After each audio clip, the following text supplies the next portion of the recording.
Great. Well, thank you for quieting down. And a few of you will be settling into your seats. We have the enviable slot to entertain you following lunch. And we've been talking about our commitment to be a snappy panel. We're looking forward to the conversations with you. We are talking about a theme which is fairly dark and which notes some of the underlying regression in protection of rights in a very serious way. But we will be looking for those moments of light, and we'll look forward to you to ask those questions that we've been hearing about where do we see the light at the end of the tunnel. So I will start by introducing the panelists, and I will tell you what we've agreed as our ground rules. Each speaker will speak for 7 minutes, except for Joelle, who was our last speaker on blasphemy. We'll have just a few more minutes. I will start playing a tone after, when there's 1 minute left for each speaker. That doesn't mean that the time is out. So this is not the Academy Awards. Nobody's going to get blasted off. But in a sincere effort to keep ourselves to time and have the time for conversation after. So our first speaker today is Adam Weiss, who we honored last night with the Columbia Freedom of Expression Award. We'll hear a bit about the cases that have gone into the reason that the award was conferred. Adam has been the legal director of the European Roma Rights Center since 2013. Prior to that, he was with the AIR Center based in London. Throughout his career, he's been working particularly on behalf of migrants and the rights of the vulnerable. At European Roma Rights, he's been working on behalf of Roma, but also other despised or vulnerable communities. Next, we will have speaking Alexander Verkhovsky, who is the director of the Sova Center for Information Analysis based in Moscow. And he is vice president of Panorama Information and Research Center from 1991 to 2002. He's worked on issues of political extremism, nationalism, xenophobia, has authored a number of articles and books, including State Policy Towards Ultra-Nationalist Organizations in 1991-2002, and then also Criminal Law in OSCE countries against hate crimes, incitement to hatred, and hate speech. Next speaking will be Bernard Harcourt, who is joining us from Columbia. Glad that he has walked across the courtyard.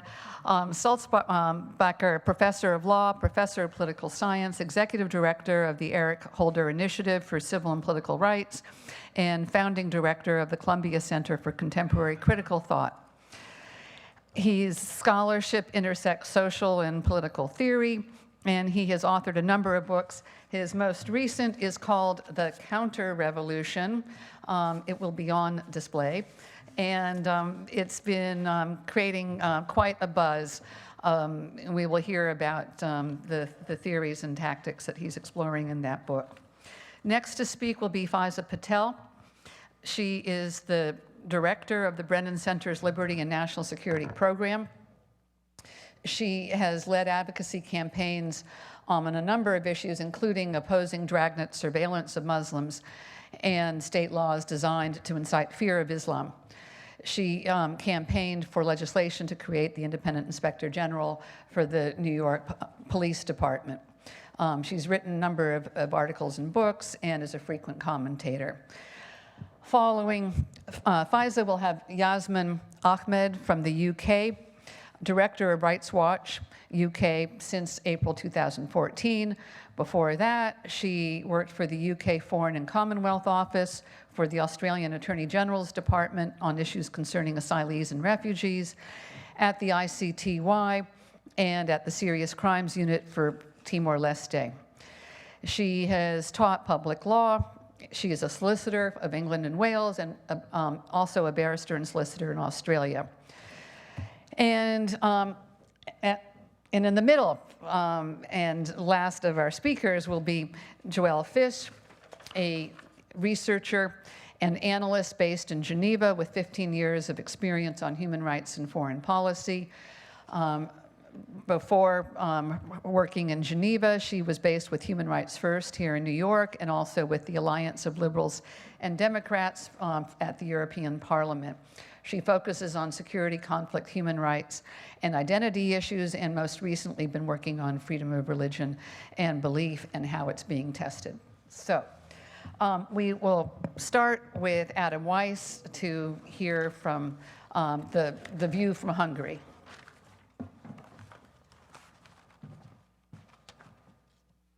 Thank you so much, and I'm setting my stopwatch so I don't go over time. Thank you so much to the organizers for letting me come and speak with you, not only for professional reasons, but also because it means that my mother can be here to see me speak, which is unusual, and I'm pretty sure she thinks I work for the CIA, so this is good to clear my name. I want to do two things in this time that I have. I wanted to discuss who is a radical or who is a radicalized person in Central and Eastern Europe, and I'm really thinking about Hungary in particular, but the region more generally. And the second thing I want to do is talk about what European law has to say about the rights of these people who are viewed as radical and the rights of the people that they are or are viewed as targeting. I think in Central and Eastern Europe and in Hungary in particular, there are three groups of radicals or radicalized people.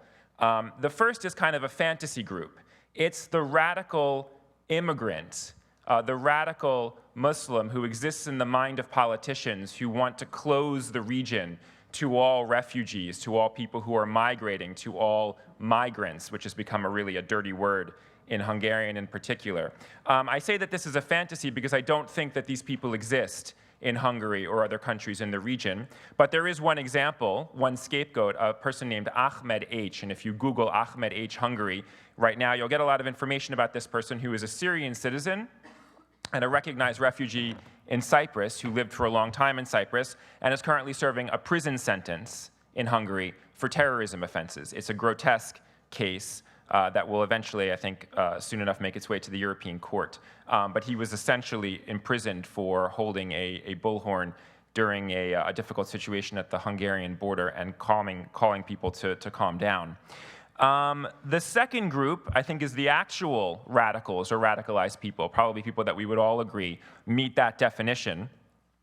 Meet the definition of those terms. These are people, I would call them white nationalists, although that's the American way of referring to them. I don't think in Europe they'd be called white nationalists. They might be called far right-wing extremists or racist extremists. I'm talking about organized groups who hold a racist ideology and who engage in organized activity in order to intimidate ethnic minorities. In Hungary in particular, there are organized groups that have marched, particularly in Romani neighborhoods, who have threatened people, who wear military or military-style uniforms, who have names like the Hungarian Guard, or names that include words like protection and national. They've calmed down recently. I don't completely know why. But when I first started working for the ERRC, these marches were quite common. They were still going on back in 2013 in Hungary, in the Czech Republic, in Slovakia. We haven't seen many of them lately. That's not to say that there aren't plenty of racists operating in these countries and plenty of hate crimes, but this kind of organized marching doesn't happen so much anymore. But one story that I'll come back to was a march that took place in 2011 in a Hungarian town called Gyöngyöspata in the Roma neighborhood, where these, I would call them white nationalists or extreme right-wing organized militants were marching in a Romani neighborhood and threatening the people there. And the third group is a kind of constructed group of radicals. These are the NGO people. These are people who dare to counter government narratives, particularly right now on migration. And what's happening to these people is that they are being cast as enemies of the state, particularly in Hungary. They are, and I think that they are a kind of constructed radical. The radical narrative is there. They're viewed as people who are kind of activated or contaminated, people who appear to be among us, but are somehow touched by outside forces, the outside force mainly being George Soros, and the Open Society foundations. They're viewed as people, their main crime is in Hungary is that they want to break down the fence. There's a fence along the southern border with Serbia to stop the flow of people coming into the country to claim, well, to make their way into the EU to claim asylum. And they're being intimidated right now through attacks on kind of two ways. One is through scare tactics. So a few weeks ago, a magazine called Figyelő published the names of people who work for organizations funded by George Soros. The organization I work for was not on that list, but if you go on our website, you won't find our staff page active right now, because like many of the other NGOs in Hungary, we took down that page, which only fused the CIA theories that my family has about me. But the other attack is through NGO laws. So there are laws being proposed in Hungary. There's already one that went through about foreign-funded organizations. So foreign-funded organizations have to register and be labeled as such. And there will be another law that will be passed soon that will tax the income of NGOs, the grants they receive. So those are the three categories of radicals. And quickly, because I see my time is running out, I want to say how European law applies to these groups. Well, for Ahmed H. and the fantasy group, I think this will be a test for European justice when Ahmed H.'s cases when his case comes before the European Court of Human Rights. In terms of the white nationalists, we have an EU framework decision that requires EU member states to criminalize incitement to racial hatred. But in terms of the European Court of Human Rights and what that court has done on these issues, I think we have an almost kind of American story here. We have a case in Hungary, Vona versus Hungary, where the authorities shut down one of these groups, and the European Court of Human Rights said, that's fine for you to do that. That group doesn't have a right to exist, a racist group, and actually quoted US Supreme Court case law, Virginia versus Black, on that. But we also have a case about that march I mentioned in Gyöngyöspata, about a Romani woman threatened in her front yard by an axe-wielding thug. And the court basically found that the Hungarian authorities did a pretty good job of keeping the peace during those marches. So they found a violation, but it was a fairly minor violation. I can tell you more during question and answers. And what about this third group, the NGOs? The people being radicalized or being cast as radicals by the authorities. Well, there's plenty of ECHR case law protecting people who challenge the state, but I don't know how people can take advantage of that case law in order to combat the ways that they're being intimidated right now. So what can they do against the publication of names in the magazine, for example? And what can we do about these laws that are being passed, basically to try to shame, intimidate, and shut down NGOs? Here we find ourselves falling back on strange provisions of European Union law. For example, on the free movement of capital. So the right of people to make donations across borders within the European Union. We're in another realm, and a strange realm, and I think we're going to see some tests for European Union law as these radicals in Hungary in particular try to protect themselves. That's my time, so I'll finish there. Thank you. Okay.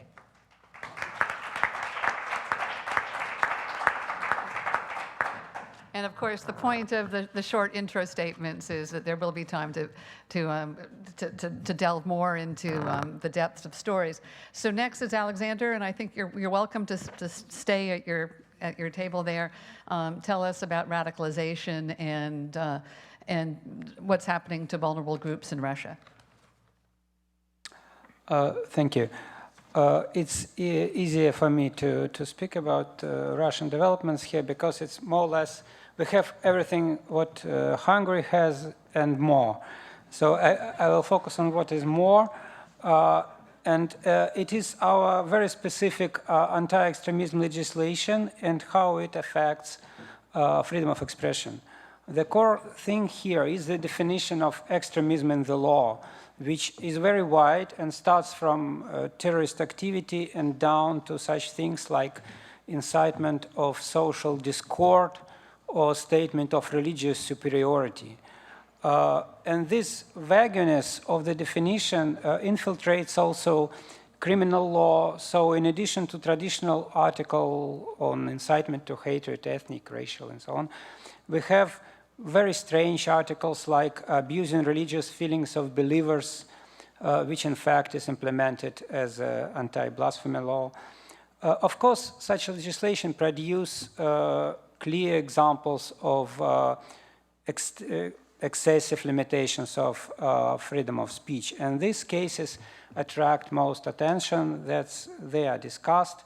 more or less. But I have to underline that statistically, vast majority of cases of criminal law and anti-extremism law enforcement is against ultra-right groups, propagandists of militant jihad, and other really radical groups. But of course, also some others. But the problem is also in numbers. We have more and more criminal prosecutions for speech. Just in the beginning of this decade, we had about 100 sentences per year for public statements. Then it grew up, especially after mass protests in 2012 and after beginning of Ukrainian war in 2014. Last year, we had more than 6,500 sentences a year, not counting minor offenses. Political nature of this law enforcement is obvious. There are no cases when police officers just find some statement and starts to investigate it. No, they follow the activist, radical or not radical activist, and then they look for some materials to create a case against him or her. And at the same time, literally the same statements made by other people are noticed. I mean hundreds of literally the same statements. This extreme selectivity of law enforcement create a strange atmosphere of uncertainty and sometimes fear for, let's say, usual citizens. While radical groups at the same time are not really threatened by that because there is no any red line. Nobody can be certain that what he published is legal, and at the same time there is nothing which is surely illegal and punishable. There are various hypotheses why it happens this way. My favorite one is that political leadership, for various reasons, insists that law enforcement system has to prosecute more extremists and terrorists, whatever it means. And if it turns not to violent action but to statements, there is no any possibility to measure effectiveness of this work except of counting criminal cases. So the number of criminal cases is naturally growing from year to year. From pure legal point of view, it means that when police investigates the case, they pay attention only to the content of the statement. They do not take into account the situation, the nature of the speaker, scale of the audience, quality of the audience, and judges just put their stamps later. That's it. All this law enforcement very quickly is shifting to internet. Now about 95% of these criminal sentences are made for statements made online. We even had to publish such leaflets for internet users how to behave safely. This law enforcement in internet is initially based on the very original Russian idea to create a list of banned materials, which supposedly is illegal to distribute. The problem is that it's easy to ban, but it's difficult to enforce it somehow if it's available online. So the next step was to start procedures to block access to, let's say, bad materials online. Mostly it's made, no, at least partly it's made without any court procedure. Last year, supposedly from 5,000 to 6,000 orders for blocking access to something were issued. And these materials are very different, starting from ISIS videos and down to announcement of peaceful local rallies. But it's law enforcement system, they want more and more power. So if previously, from 2013, it was possible to block access to the website for announcement of a rally which is not approved by local authorities, for example, doesn't matter what kind of rally. Since last year, it is possible to block access to the website just to put in hyperlink to such announcement, even if the announcement itself is not blocked. So in fact, it means that any online mass media may be blocked for some hyperlink which was put maybe several years ago and nobody can find it. Maybe you know about this epic battle between our government and Telegram messenger, which did not provide keys, and the government tries to block messenger. In fact, it blocks everything around except of it. But anyway, and now we have the new bill related to social networks, because it's impossible to block from the governmental side certain posting in social network. This bill is based on the German law, which is rather well known, but Russian version is wider, of course. Now it's just went through first reading, but I expect it will be approved in this or that version. And the same, I mean, this shift to internet may be set also, at least partly, for general pressure on civil society organizations, which I also have to mention here. Previously, it was more about foreign agents law, which everybody maybe know that it exists, but now this law lost its momentum and it's still implemented, but not so dangerous. But there are new mechanisms which are invented. For example, NGOs may be taken to court and pay fines just for putting, again, hyperlinks to materials published by so-called undesirable organizations, foreign undesirable organizations, including already mentioned Soros Foundation. And the problem is that our legislators, in the current atmosphere of anti-Western mobilization, they invent new and new laws. They invent, let's say, more laws than law enforcement system can implement. So something new happens practically every month, and it may then follow to, in fact, I don't know how far it may follow. Thank you.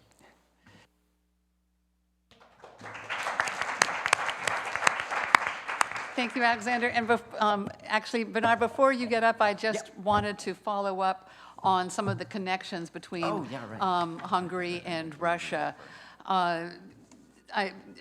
Alexander mentioned a number of trends, and I wondered, Adam, if you might comment on how those play out also in Hungary. So the criminalization of the dissemination of materials, the shift to more censorship of online speech, arbitrary and discriminatory application of laws, as well as the promulgation of new laws. And then also this very interesting issue about the attacks on civic space and civil society, the requirement to self-label as foreign agents. I'm wondering, Adam, if you could comment on how, if such laws have had an impact yet in Hungary, and then Alex, if you could have a quick comment about the environment now in Russia. How effective has this been in silencing NGOs? Because obviously you are still functioning there in Moscow. If you could give us a sense about the number of organizations that have left and to compare what is the level of civil society activism today, say, with 5 years ago. But first I'll go to Adam for a few comments.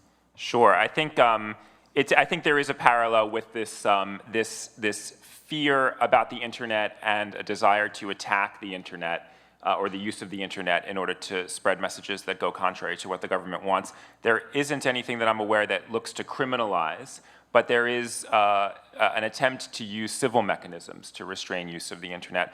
Actually, one of the few successes of recent years in Hungary was that when the authorities wanted to put in place a tax on internet use, which would have been unique in the world, there was a massive protest. People got into the streets, and it's probably the only time I can think when the government backed down on one of its legislative proposals. It shows what can make them back down, but also what will make people mobilize.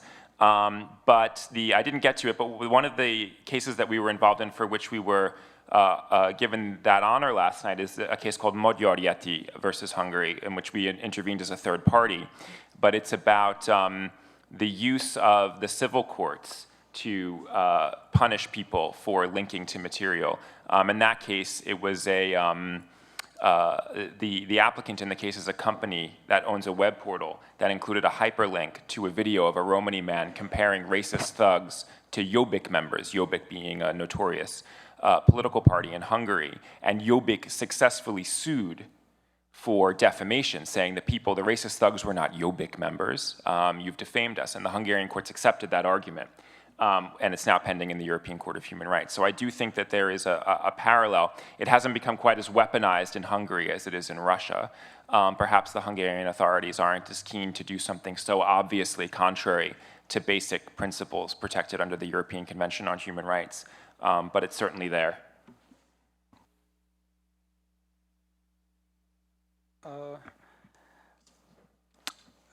It's a difficult question how this pressure really destroys our organizations.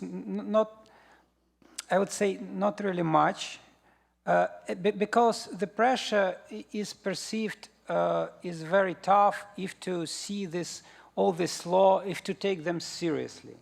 But they are implemented so selectively that it's sometimes looks like a game, not some systematic clash between two parts of society. And it's all about this selectivity. For example, in this anti-extremism law, I mentioned this idea of to ban materials. It's a short, good story to displaying how it works. Once they banned, it was completely strange decision. Let's say a slogan, Christian Orthodox slogan, which sounds orthodoxy or death. Supposedly that we will stay Orthodox till death. It was banned. We have one parliament member, very conservative, who likes to wear a T-shirt with this slogan. He do it very frequently. Nothing happens to him, of course. But there are some oppositional activists who oppose him, and they published photo in the social network with this parliament member. And for publishing this photo, they paid fines because it was banned slogan. But of course, 2 or 3 persons were punished this way, while dozens or maybe hundreds of other people also published these photos. So that's people have to decide if to take such kind of a risk or not. As we had more than 100 organizations which were put to the list of foreign agents, just maybe a couple of them really stopped their work. Others continued the same way or re-registered in another form or continued their activity as a group of, informal group of activists, something like that. So we try to continue while it is possible. We'll have a chance to come back to the Eastern Europe, Russia context. But now moving on to the US and the UK, we will hear from the next 3 speakers. First from Bernard Harcourt, and then we'll hear from our other 2 panelists. Each will have 7 minutes, and we'll have a bit of a discussion among them before moving on to our last topic, which is blasphemy.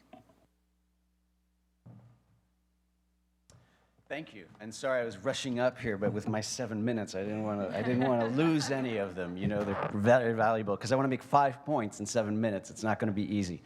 Let me start. First, I'd say that there has been a dramatic and troubling rise of radical speech and radicalizing speech in the United States in the last year and a half. Dramatic and troubling. And as Exhibit A, I would quote, for instance, the statement that President Donald Trump, as candidate, placed on his website, on his campaign website, which was the following. Donald Trump is calling for a total and complete shutdown of Muslims entering the United States until our country's representatives can figure out what is going on. I think that's exhibit A of a kind of a radicalized discourse. As Justice Kagan asked of the Solicitor General yesterday, if they had substituted the word Jews there, a complete shutdown of Jews entering the United States, I think people would have reacted differently. So the radicalized discourse is having its effects. And in large part, because of the circulation of discourse on the internet, and this I'd like to pick up on Alexander's point about the importance of the internet here in shaping the flows of discourse. Now, I'd say that the internet, this is the second point, has kind of changed the landscape entirely when we think about freedom of expression. Because now we need to be thinking about flows of discourse and ways of shaping and regulating those flows of discourse rather than individual acts, individual speech acts, individual acts of expression. So we've moved from one world to another where today what is more important is not the ability to make a free expression, but the ways in which those expressions are then kind of flow through the internet, are managed, are regulated, contained, promoted, etc. And that, I think, is the biggest challenge in the digital age. Because in the digital age, we can finally see much more clearly than we did before the ways in which the regulatory mechanisms work for flows of discourse, including flows of radical discourse. And of course, here, exhibit B would be the way that Facebook deals with and the algorithms that Facebook uses to decide what goes in our news feeds, right? And so those we can study now in a way that that exposes the management and regulation of flows of expression. Now that has significantly altered the digital age, and those regulation of flows have significantly altered the way that we regulate radical speech today, or try to de-radicalize people as well. And so what's going on right now are new forms of de-radicalization by shaping speech and expression through a model of digital advertising, essentially. And so here, Exhibit C, point 3, Exhibit C, would be the Center for Global Engagement that the Obama administration created in 2014, and which, of course, goes on in different forms. The Center for Global Engagement, what it did was it tried to de-radicalize by identifying speech, identifying content that was more moderate, using algorithms to identify vulnerable individuals to radicalization, and then enhancing that third-party content. All of this is what is done in digital advertising, right? I mean, and explicitly it was modeled on digital advertising. Enhance the content of third parties by including photos, for instance. You know, if you tweet, you need to include a picture, then people will click on it more. Direct those enhanced third-party contents to the targeted individuals, and then in the same way that Google, Amazon, etc., monitors whether we click our things, determine whether or not the individuals who are targeted using these algorithms are actually watching, listening, reading that information. Those are new forms that are then made possible by the digital age, but change entirely the way that the flow of expression is regulated. Another fourth point, major way in which the flows are changing has to do with the use of the internet as a medium to achieve the forms of distraction that are essential to this new mode of governing that we are part of right now. This what I call the counter-revolution, what I refer to as the counterinsurgency model of governing, because as you know, that model of governing rests on three principal strategies. The first is total information awareness, made possible, of course, as a result of our exposing ourselves on social media or our involuntarily leaving digital traces everywhere we go. And the collection by Facebook, et cetera, Google, et cetera, and then the capture by the NSA. So total information awareness. Second, targeting and excluding what are considered to be the radical minority.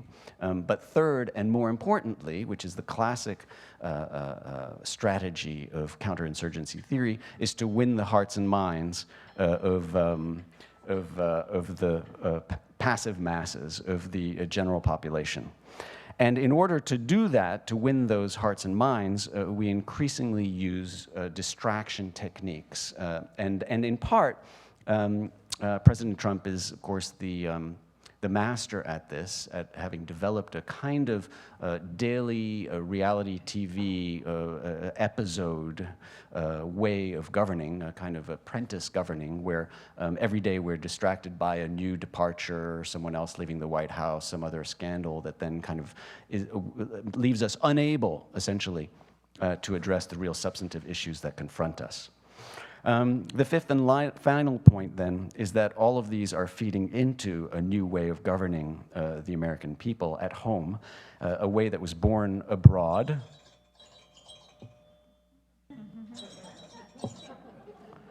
and that we've domesticated and brought home, and it's called the counter-revolution. Thank you.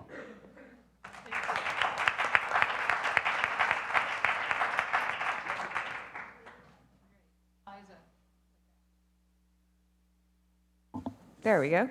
Well, good afternoon, everybody. So I'm going to talk a little bit about some of the work I've been doing, which looks at how radicalization is framed vis-a-vis Muslim American communities. I think that radicalization became a dirty word after 9/11, when it became sort of shorthand for the process by which individuals come to carry out acts of violence. And this sort of trajectory encompasses both speech and action. So the classic sort of theory that was put forward by law enforcement agencies such as the NYPD and the FBI in the sort of early to mid-2000s was that you had a population of mostly young, mostly male Muslim Americans who were vulnerable to becoming terrorists. And they, you know, may have had what they call a cognitive opening and perhaps heard some information that radicalized them. And that information could have been, you know, stories about, you know, what the United States was doing in its overseas entanglements. Abu Ghraib, for example, is often cited. Or it could be listening to so-called radical preachers who, you know, put this into the context of a war against Muslims. And then these people sort of, according to these theories, sort of moved on in a kind of a funnel shape or a stairwell, or, you know, you can pick your metaphor, to eventually becoming violent. Now, the consequence of this was the push to create predictive tools, so tools that would identify amongst a nonviolent, non-criminal, but minority and distinguishable population who was going to be the next guy who strapped a bomb onto his chest and blew up something. The problem was that they were looking at very, very large sets of people. Their trajectories were not predictive in any way. There were never any control groups, sample sets, none of the sort of scientific stuff that you would expect. And because they landed up basically targeting wide swaths of perfectly normal behavior and speech among Muslim Americans. So some of the early sort of predictors that they used were things like growing a beard, which suggested you were becoming more religious and therefore you were likely to be, I mean, you laugh, but it's actually in their documents, right? Or, and I always thought this was perhaps a good thing, giving up smoking and drinking, because that suggested you were leaving your heathen lifestyle behind in order to become, you know, more religious, more devout, and more likely to be a terrorist. But it also included, political speech. If you were concerned about American foreign policy, if you were worried about, what do drone strikes do to people in Pakistan, all of these kinds of things were mashed into this discourse about how to predict, and this is the point I want to make again and again. This is not worried about descriptive analyses. I'm saying this is how to predict who's going to become the next terrorist. And then you had all these sort of theoretical discourses which were boiled down for use for police departments, right? And for the FBI. And let me tell you, there's a big difference between a nice academic paper and the checklist that the guy on the street wants to have. And that's why we get to growing a beard or, stopping listening to rap music. I mean, it was really ludicrous. So this was kind of the construct that we went into through the sort of mid-2000s. There was a lot of pushback from civil society against this construct because it was so obviously aimed at both Muslim religious observance but also at political speech. So the construct became refined over time. You go into the Obama administration, everybody thinks things are going to get better. They don't. All they do is that they become more sophisticated and more coded in the ways that they talk about, which is essentially religious and ideological profiling. So instead of having, growing a beard, you have, believes that the West is at war with Islam. Well, I would say that that's maybe not an unreasonable belief, as we are in wars in several Muslim countries around the world. It certainly doesn't indicate whether or not you're likely to become a terrorist. But some of the things have been really remarkable. Things like, is concerned about human rights in the Middle East. I mean, these are things we debate on the pages of major newspapers every day. It is truly absurd. But it also gets even more coded because it becomes about mental health, and that's the most recent evolution we've seen, which is that, terrorists are basically, or Muslims are basically vulnerable to propaganda from ISIS. And it's kind of a mental health problem. And so once we identify people who we think are vulnerable, we are going to give them counseling. Because, it's not political violence, it's a kind of infectious ideology. And that's sort of the most recent iteration that we've seen in all of this. I want to make one more point, which is that, the Brennan Center where I work, recently we conducted an analysis, which we haven't yet published, of the most recent countering violent extremism grants, which were granted by the Department of Homeland Security last year. And one of the really alarming trends that we've seen is that, the violent extremism narrative has extended. No, it hasn't extended to white nationalists, as you might expect. What it's extended to is every other minority community in the United States. So basically, about 60% of the grant applications that were approved start from the assumption that the experience of discrimination, whether you're black, whether you're gay, whether you're a refugee, or whether you're an immigrant, means that you are vulnerable to becoming a violent extremism. Just think about how that flips on its head everything that we work for when we work in the anti-discrimination space, and what that means in terms of the speech of communities that are already the most targeted across a range of measures and whose speech is probably the most difficult to elevate in our societal discourse. So with that, you can tell it doesn't make me happy. But let me tell you just quickly that we do have something which makes me really happy, which is that there is an incredible amount of grassroots energy pushing against these very constructs, which really started amongst Muslim communities who are incredibly savvy about what these kinds of constructs mean for their communities, and actually really amongst the younger generation. So there are, young people who organize at universities which want to take funding from the government to conduct this kind of programming. You have a lot of organizing going on in places like Minneapolis, which has a Somali community that's been very targeted by this. Los Angeles, again, there's huge amounts of energy at the grassroots level. And I think that, that and combined with sort of having an administration that is so overtly xenophobic and anti-Muslim really kind of brings all of these things together, and I think that we have a really strong pushback against these constructs. Thank you.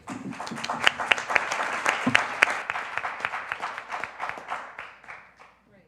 So Yasmine in the UK will be interested in similarities and differences, and I think that you will also show us a brief video about the countering violent extremism measures that are being undertaken in the UK. So we'll. Thank you very much.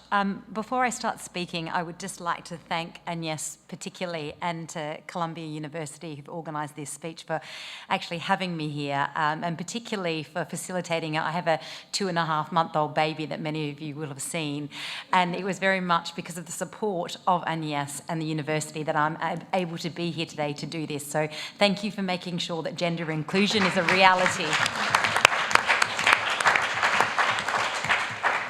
I'm the executive director of an organisation that works on counter-terrorism and human rights. One of the geographic areas that we focus on is the United Kingdom, and one of the areas that we focus on is countering violent extremism. In 2016, we produced a report, Preventing Education, which is about the impact of CVE in schools in the United Kingdom. That can be accessed on our website, and also the video that I'll be showing you later. Now, what I hope to do today is run through very quickly, give you a broad overview of the UK's countering extremism strategy, and then look at the ways that it's impacting on freedom of expression. I'll look briefly at a judgment that's come out last year, which looked at freedom of expression and the policy. And then finally, just briefly, if I have time, talk about the export of the UK government's strategy around countering extremism. So first, the PREVENT strategy, which is the name of the strategy, the countering extremism strategy in the United Kingdom, is one part of a 4-part counter-terrorism strategy in the UK. It was the strategy overall was published in 2003, but PREVENT wasn't published until 2006. Really, the PREVENT strategy in countering extremism came to prominence after the homegrown terrorism threat, and as it arose, and it arose very prominently in the United Kingdom after 7/7. And the government felt they needed something to deal with the fact that there were people not only outside but within the country themselves who were carrying out terrorist activity. And I think they wanted to not only do something but seem to be doing something as well, which I think is a lot around the terrorism narrative. What we see is, though, a policy which initially came out that targeted or was openly about Muslim communities. The government funded Muslim community groups to do work within their communities. A lot of criticism about that around the communities themselves were becoming surveillance tools for the state, and the state was sucking up a lot of information about these communities. In 2011, the government actually expanded the strategy, so it included right-wing extremism as well.